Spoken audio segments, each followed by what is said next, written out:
Hello, brothers and sisters. Father Nathaniel, International Chaplain of the Lumen Institute, and happy 2025 to all of you. It's great to be back together in this new year.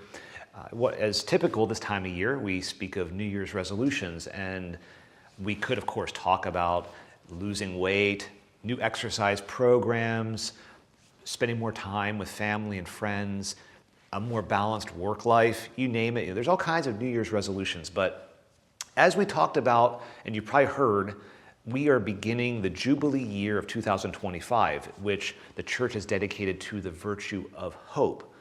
And so in this video and in subsequent videos, I want to try to weave through our year the theme of hope so that we can enter together and take seriously the gift God is giving to the church, giving to each one of us to be men and women of greater hope.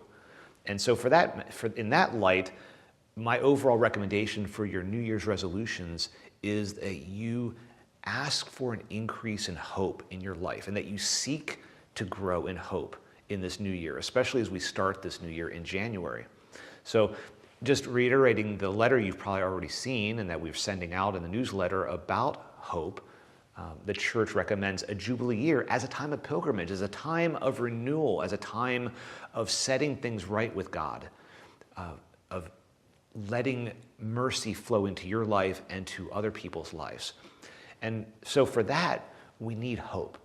Hope, as the church reminds us, is that virtue by which, as the early Christians talked about, you throw out the sure anchor of trusting in God's fidelity. We are assured and confident in God's fidelity, and we throw it out to those certain shores, those rock-solid shores of God's fidelity and His promises to us. And that's why in the catacombs in Rome and other places, you'll see the image of the anchor that the Christians, in a sense, would throw out to this constant and solid and unmoving fidelity of God. And so it's that virtue that we actuate, that we exercise in daily life, trusting in God, confident in God, asking Him to increase that confidence and trust.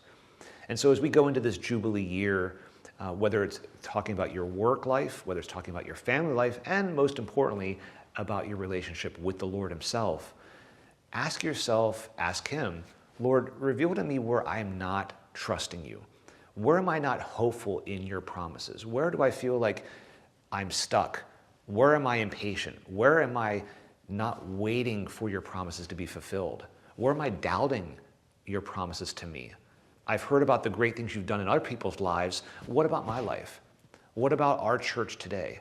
What about our society today and the wars and the situations, the darkness that is in our world today? Have I lost hope? And I think when we're honest, when each one of us are honest with ourselves, we know and we see deep down there is that lurking distrust that creeps in. So no matter where you are in your life, I just invite you to take advantage of this Jubilee year.